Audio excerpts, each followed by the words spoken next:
Bien-aimé, dans toute chose que tu fais, il est de ton devoir, en tant qu'enfant de Dieu, de le laisser prendre la première place.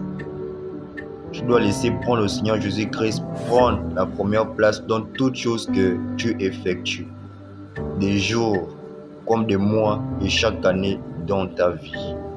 Parce que lorsque tu es enfant de Dieu, fils ou fille du Seigneur Jésus-Christ, si tu le mets en dernière position, sache que tu seras toujours le dernier.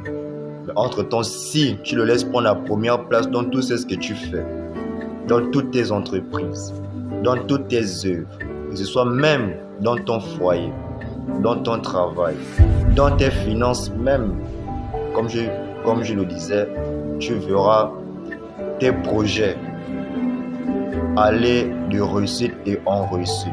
Parce que lorsque le Seigneur Jésus-Christ prend la première place dans ta vie, tes grâces et tes bénédictions ne sont que multipliées.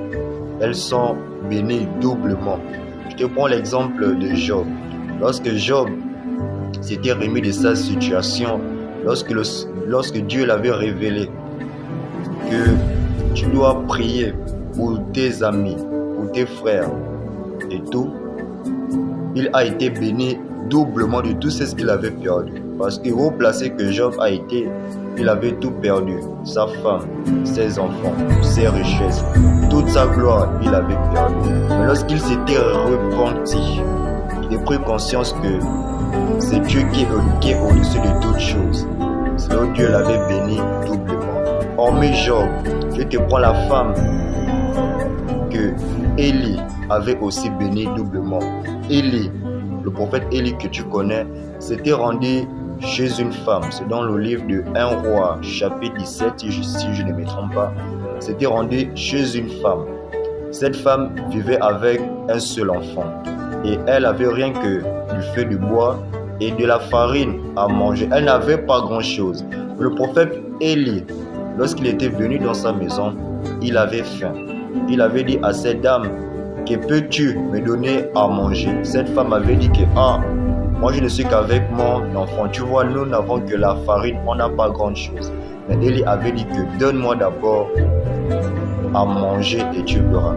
Elle voulait résister, mais elle a donné le peu qu'elle avait. Et pourtant, elle pouvait dire non, que je suis avec mon enfant. Même si tu es un homme de Dieu, on ne te donne pas. Mais elle a donné ce qu'elle avait au prophète Élie afin qu'il puisse avoir à manger. Mais laisse-moi te dire que Dieu l'avait béni doublement à cause de ce petit acte. Car à la suite, il s'avérait que son enfant devait mourir. Regarde un peu la chose. Le fait qu'elle a bien accueilli l'homme de Dieu dans sa maison et qu'elle lui a donné le peu qu'elle avait. Dieu l'a visité dans sa maison. Dieu a visité sa vie, sa famille. Et au moment que son enfant s'apprêtait à mourir, selon le prophète Élie, l'avait guéri et l'avait sauvé. C'est pourquoi, bien aimé, je te partage cette vidéo que si jusqu'alors tout ne marche pas dans ta vie, que tout est toujours impossible, peut-être que tu pries mal ou que tu mets Dieu dans ta vie toujours en dernière position. Et laisse-moi te dire que si tu le laisses toujours en dernière position dans ta vie, ce n'est pas lui que tu mets en dernière position, mais ce n'est que tes grâces et tes bénédictions que tu retardes dans ta vie. Alors tout comme Job, tout comme cette dame, mets Dieu d'abord au centre de ta vie, ainsi tu recevras tes grâces et tes bénédictions doublement. Sur ce, sois béni. Que la grâce de Dieu te bénisse et te localise doublement par cette vidéo. Ciao. La grâce